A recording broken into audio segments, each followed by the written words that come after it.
All right, let's talk about 70.3 Washington. It's been about 3 weeks now since the race. After the race, I took a week off to hike around Washington. So my girlfriend and I, we went hiking around Mount Rainier. And then after that, we went up to Leavenworth and then checked out the enchantments. So very beautiful time there. Very nice to take some time off from training and some time off from work and get to spend time with her and go hiking. After that, I took another week off just while I was working, getting back into work, and just like it's my off season now, so kind of giving myself just another week to chill and kind of catch up on things in life. And then this past week is when I started just slowly getting back into things. My next race, even though it's the off season, I want to do a little bit of running racing just to get more experience racing, so I think it would help. So my next race, I'm going to be doing a 5K on my birthday in about 2 weeks time. So I think I really hate myself apparently for wanting to sign up for a 5K on my birthday, but yeah, we'll see how that goes. So let's get into it. Let's make this not a 40-minute video. So the 4 sections of this video are going to be the training leading up to 70.3 Washington, the lead up into the race, so like traveling down there, training while I was there, and then kind of getting ready, race day itself, and then my post-race day thoughts. Because I've had quite a bit of time to kind of think about them and go over them. So since 70.3 Victoria, I really upped my training. So I was doing maybe 13-hour weeks on average, the odd 15-hour week. And I thought that I really got it in my head that I wasn't doing enough volume and I needed to do more volume to be better and to make more gains. And honestly, after Victoria, things were going pretty well. You know, I was doing these 20-hour weeks back to back quite consistently and not really getting any injuries and feeling pretty good. And then that led up into the Victoria half, which is another half Ironman, which I've made Instagram reel videos about, but I never made a YouTube video about it. So if you want to check that out, you can check out my Instagram, and maybe I'll put the video like right here or something, where I talk about it and how it went. But yeah, trained right up into that race, lots of volume going into it, and the race went really well.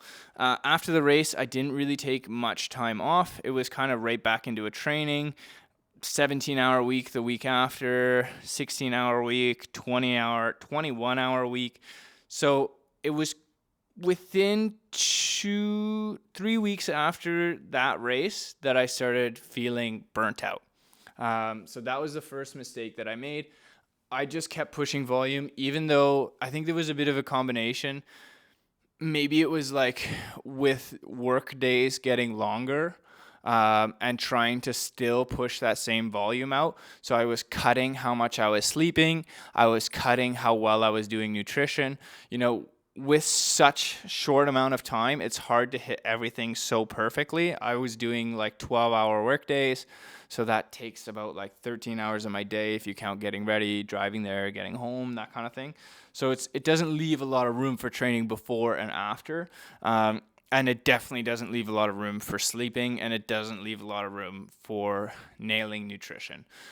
Nailing nutrition in sessions and nailing nutrition out of sessions. So I think some self-reflection on the training and being burnt out was trying to push too much volume at all costs, which was a mistake, and letting the little things slip, because the little things are what is so important for staying consistent in your training. And if you can't stay consistent, then your whole training plan is going to fall apart. So it doesn't matter if you do one extra 1-hour run or another 2-hour bike ride or whatever, if you're not nailing your nutrition and your recovery and your sleep, right?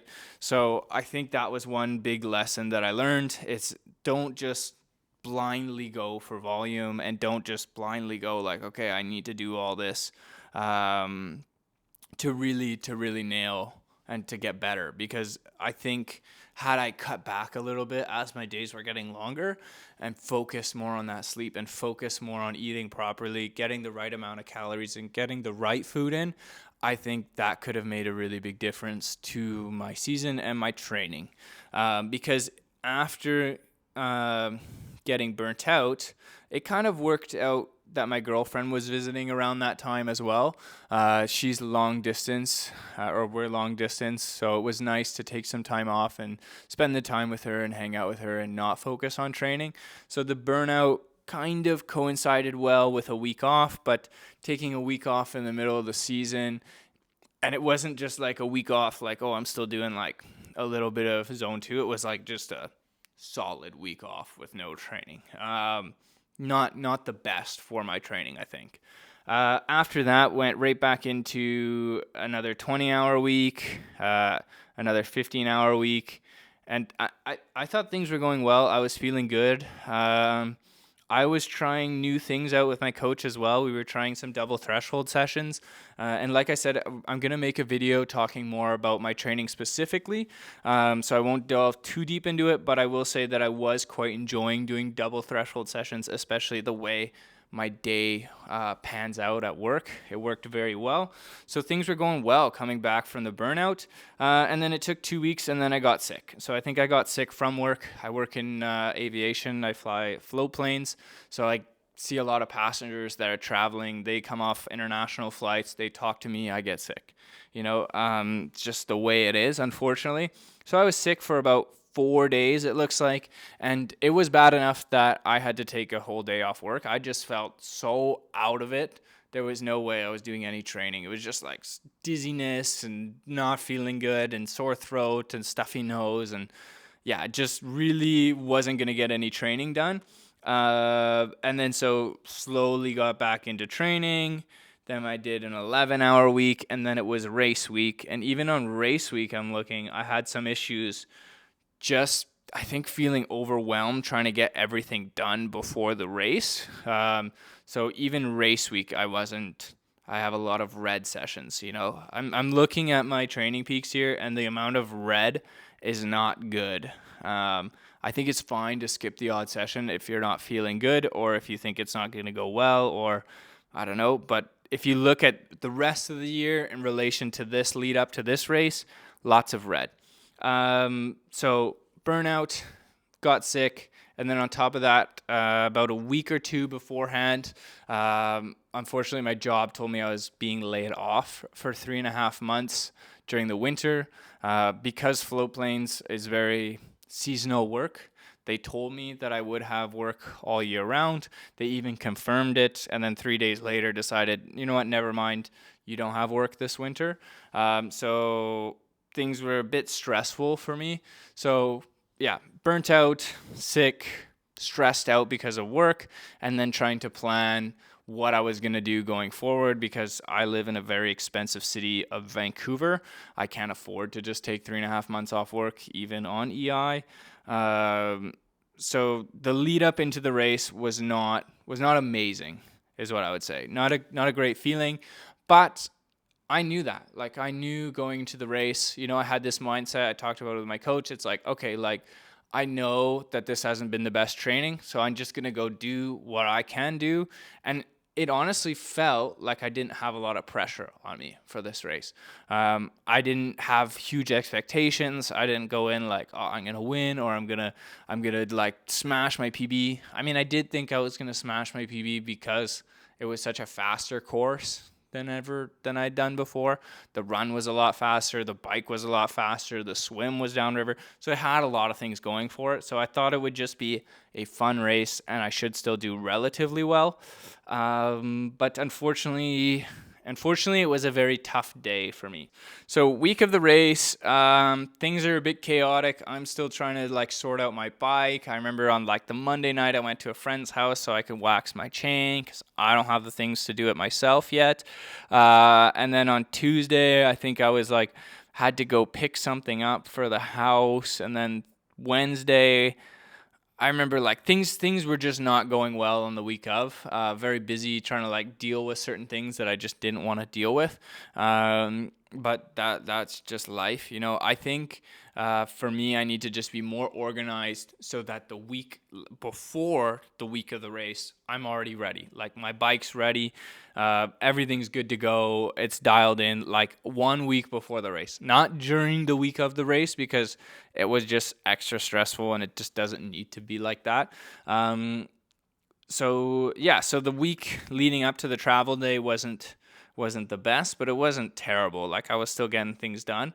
And then on this race, I did a little bit different. So usually I try and get like 3 or 4 days there, and register on the Thursday and everything. But this time we left Friday afternoon, and then we drove all the way down to Yakima. So we didn't drive quite the full way because it's not a super long drive, but it's not a short drive. I think it's like 6 hours, 5.5 hours total from Vancouver, depending on traffic, because you kind of go through Seattle. So we went down to Yakima, stayed the night there, and then woke up early and made our way on Saturday to Richland or the Tri-Cities. I don't know what you want to call it. Kennewick, whatever one of the Tri-Cities you want to call it. We went down there and then checked into our hotel. I did a training ride on kind of like the back side of the course. Super beautiful course. I wasn't really expecting it. Very like kind of high desert, big fields, just nice open road. So it was fun to check out the course. I really liked the bike course. I like that part of it at least. Things were going fast. I did like maybe 10 minutes at race power, which was about 300 watts was the goal for this race. Things felt good. Things felt fast. Went back down. Did a easy run with some like 1 minute kind of intervals, just at race pace, getting things going, and then I decided to skip out just because of the way the timing worked. I think if I would have got there a bit earlier, I could have got the swim in, but I felt the swim doesn't matter so much. It's downriver. It'll be okay. I'd rather go register and then get back to the hotel and eat. I'd rather focus on eating and carb loading. So that's one thing that I want to talk about was the eating. I don't think the eating was that great going into the event. It was a lot of like on the night of the Friday, I think we ordered pizza. Then the morning of, we had like continental breakfast, which was okay, but it wasn't the best.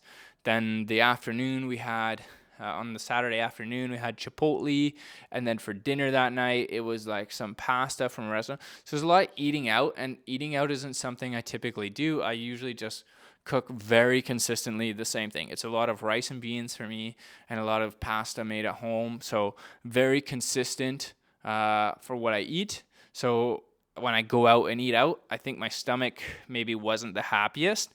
But yeah, I thought still carb loading went pretty well. Lots of Rice Krispies, which I've done in the past, and I find them fairly easy to get down, and they're good in carbs, and I don't know, they're great. But I think given like money restraints for me, I think going down on the Friday worked well. Stopping before the main place was fine, and I don't think anything went too badly there. I think it was mostly food. So I'm gonna try and find a way to maybe cook my own food, or maybe just only book Airbnbs, bring a hot plate into the hotel. I don't know, something, because I think that would have helped my stomach a little bit. Because morning of, I woke up for the race. Woke up, usually I would eat, usually my pre-race meal is oatmeal. So some just like quick oats, like those packets that everyone knows, a banana and some coffee. That kind of, the coffee's to get things going. The banana is just good and usually sits well in my stomach, surprisingly. And then some oatmeal is just easy to get down. I don't eat too much, just a little bit. It's all good. But that morning I had some granola and milk, some oat milk, not actual milk. I had like one of those Starbucks Frappuccino things. I think that killed me. I think that was a really bad decision, because after that, I just wasn't feeling very good. I was feeling nauseous walking to the car. We drive the car to the shuttle parking lot, about to get on the shuttle, and I throw up. So after throwing up, I was still feeling like shit, and I couldn't get any nutrition down. I was like, okay, maybe I'll sip. I had like an extra carb drink that I could just sip on before the race, just so I could like slowly take on carbs. leading up into the race, and there was just nothing. My body did not want to do it at all. It was just rejecting it. It wasn't throwing it up, but I felt like if I took any in, I was going to throw up. So going into the race, into the start, terrible mindset. And then I line up for the race, gun goes off. I put myself pretty far close to the front, I guess, this time. Usually I've been a little bit more reserved. This time I was like, okay, I should try and get further forward so that I don't fall back, or that I'm not dealing with as much stuff in the back. And right away I'm running in, and then all of a sudden I see this guy who's just like kind of face down in the water and just not moving. He's just floating there like this. And I'm like, what is going on? Like, this is not, the race is not important. This is more important. I'm like, yo, there's a guy. He needs help. And then like within 5 seconds, the guy was up. He just gets up and then just starts swimming. So I don't know if he was like fixing something. He lost something in the water. Maybe he got hit and then woke up. I don't know. It was super strange. But it didn't really bother me that much. I was just like, okay, I'm going to go. So then I jump in and then I start swimming. The swim went okay. I don't know. Considering how much time I put into swimming for training wise, it was all right. Next year, it is going to be a focus of mine to get faster in swimming. I know I can be faster. It's just that I'm not putting the time in. I was mostly focusing on the bike and the run this year. So this time I want to put more into the swimming. But things felt good. I didn't feel that same. I was feeling like feelings of like inadequacy in the last race, and just like really felt like it was taking forever, and I don't know, didn't feel good during the last race. This one just felt like I was a lot more consistent all the way throughout the day. If I pull out my stats, I think I just had like a nice like zone 3, maybe high zone 2 kind of effort all the way through. So let's just look here.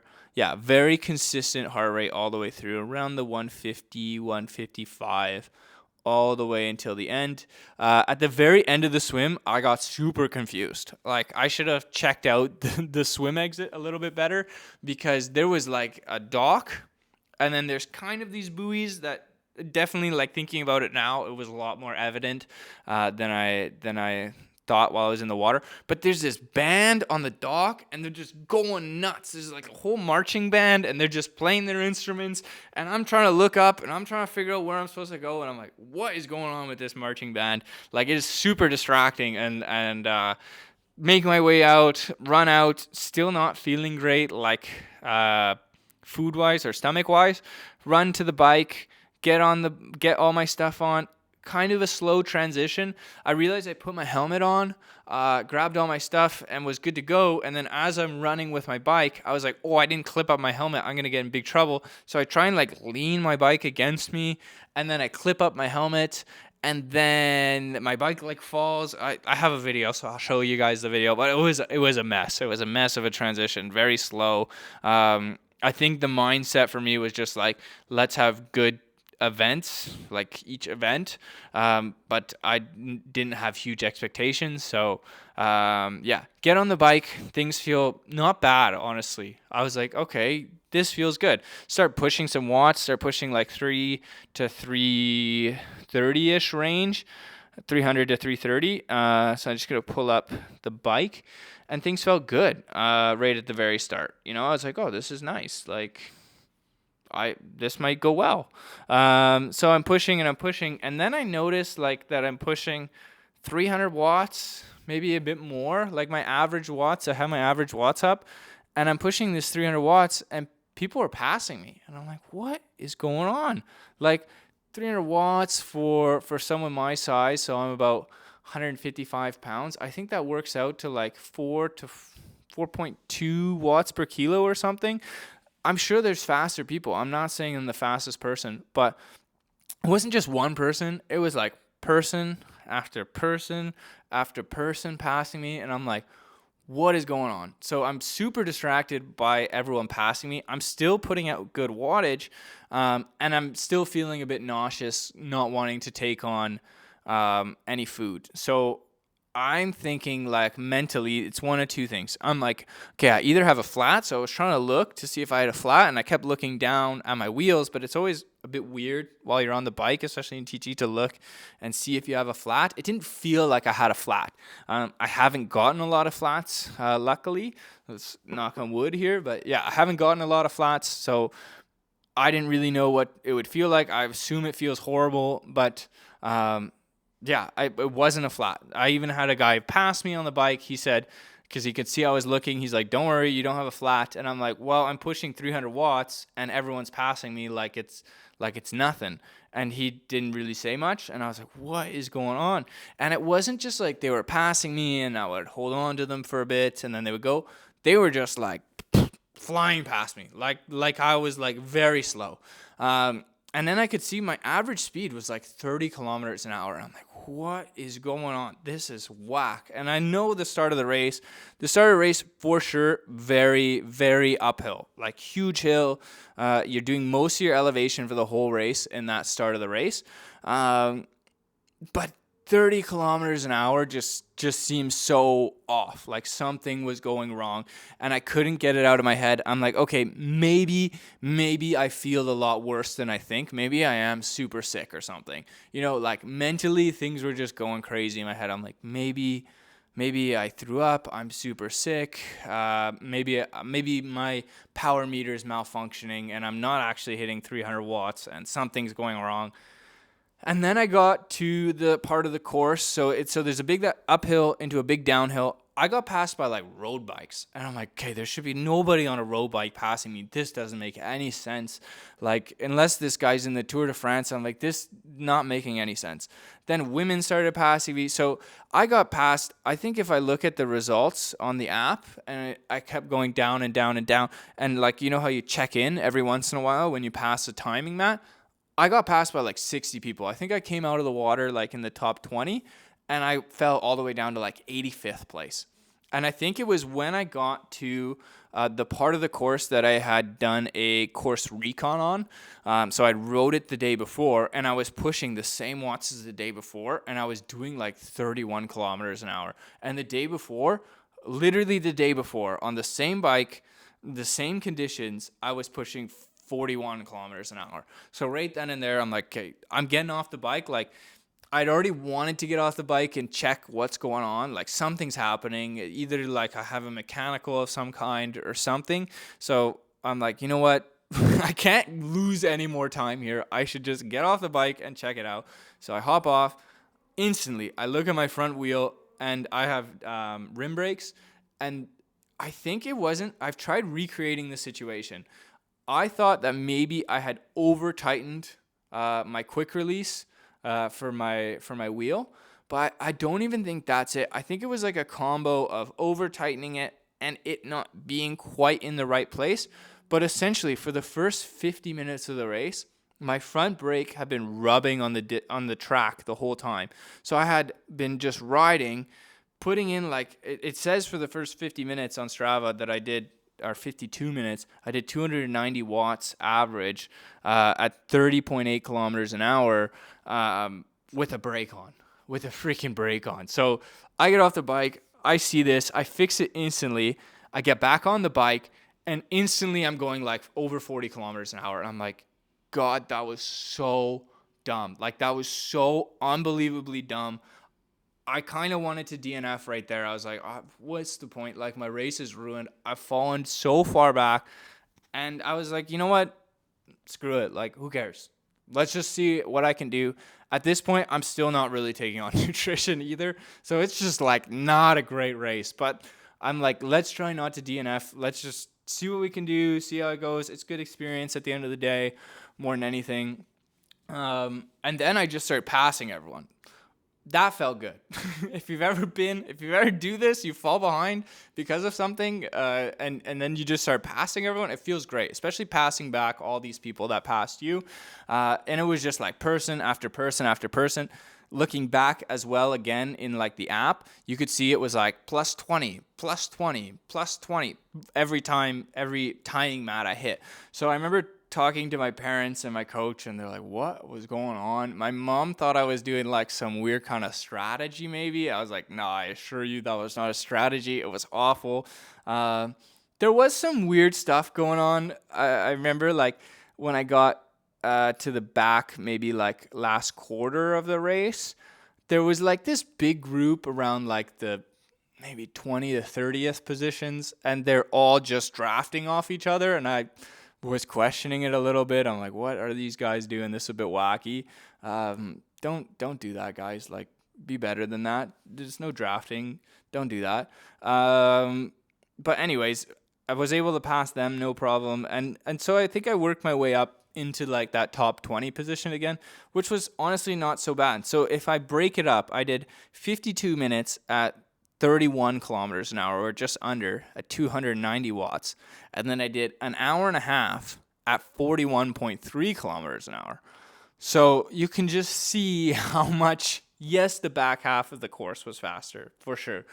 But just, God, like, just so awful. Just not what you want a race day. You know, great learning experience. I'll never do that again. I'll spin my wheels a whole bunch now before when I'm in transition, like setting up my bike the morning of. I'm just going to spin them and just listen and watch and look at make sure no brakes are rubbing.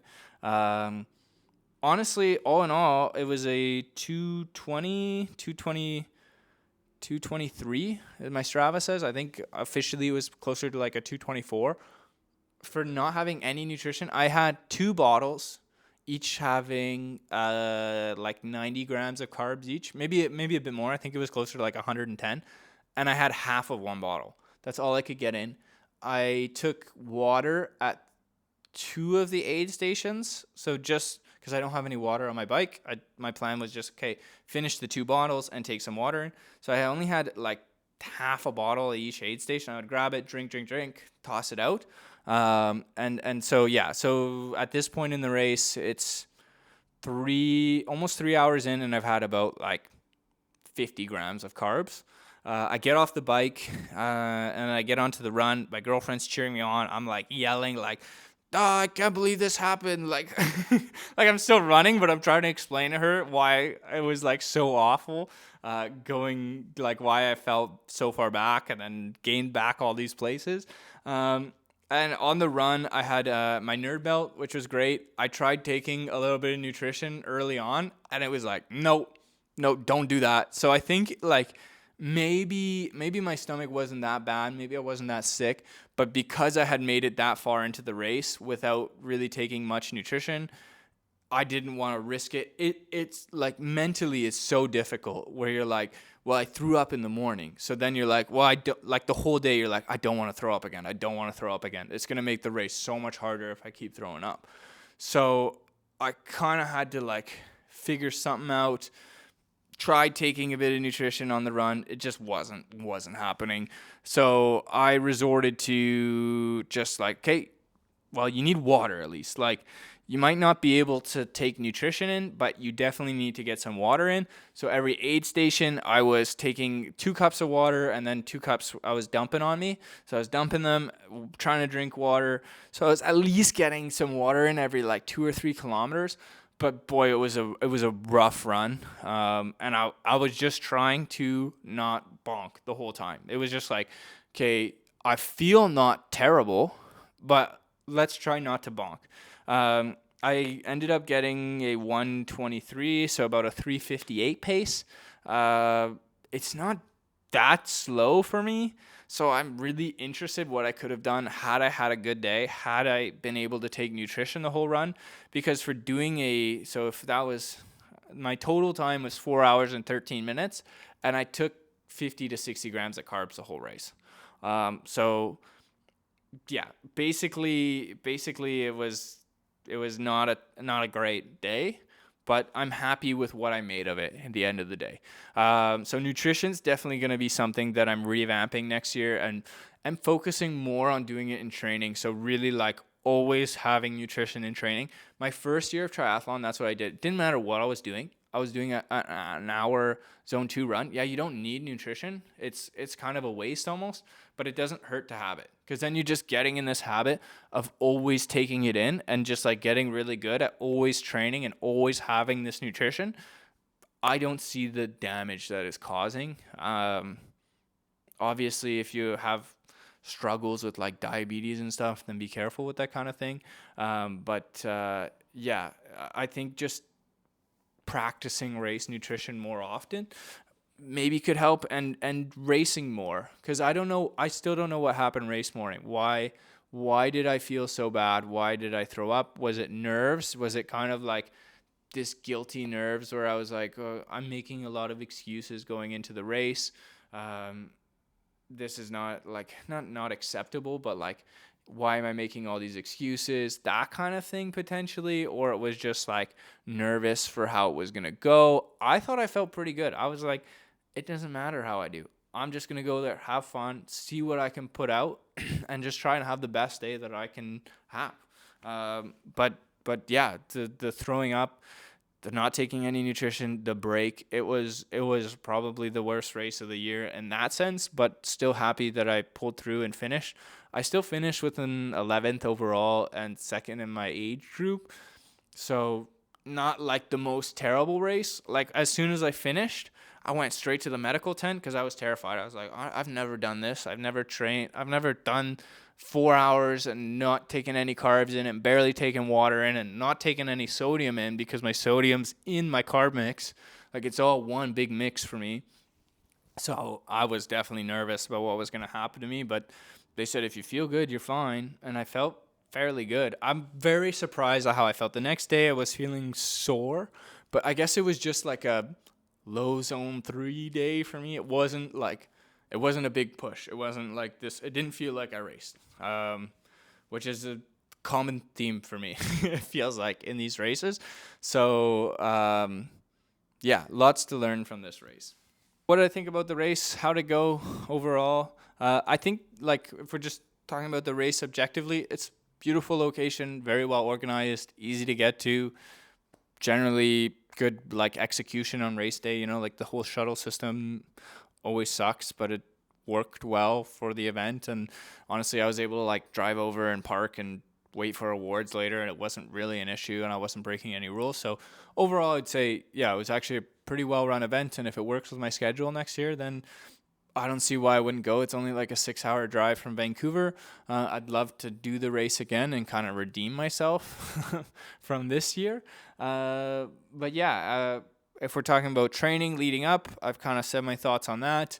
Not focus so much on volume, and really make sure across the board I'm crossing my T's and dotting my I's, and really making sure I'm solid at everything, and not just, okay, I need to do all these sessions and it's impressive. It's more like, okay, I need to really execute and have quality sessions every time. Not that I wasn't doing quality, but it was definitely wearing down on me. It was definitely like, okay, because I'm putting it in so hard for this session, and then I'm overdoing it almost and doing too much in a week, and I'm not sleeping properly, or I'm only getting 6 hours instead of like 7 hours. I think that makes a big difference. And I'm doing longer days at work, and it's hotter while I'm at work, so it's more draining on me. So there's all these things. But overall, for training, not focus on volume so much, focus more on just quality and nailing everything else.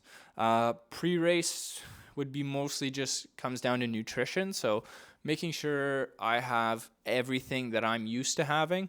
I thought I was pretty well ready, but there were just some things that I'm used to having, I guess.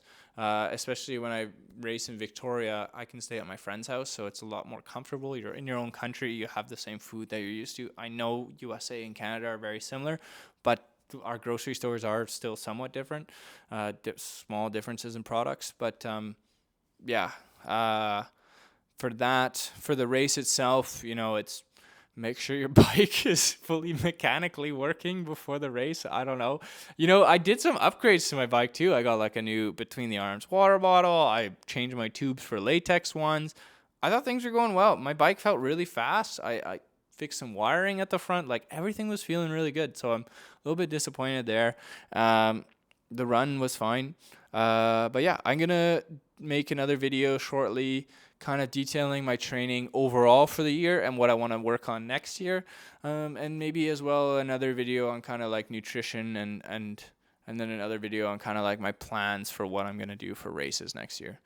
But hopefully you guys like this one. Let me know if you guys want to see any different kind of content and what you guys like. I don't know. Subscribe. Peace.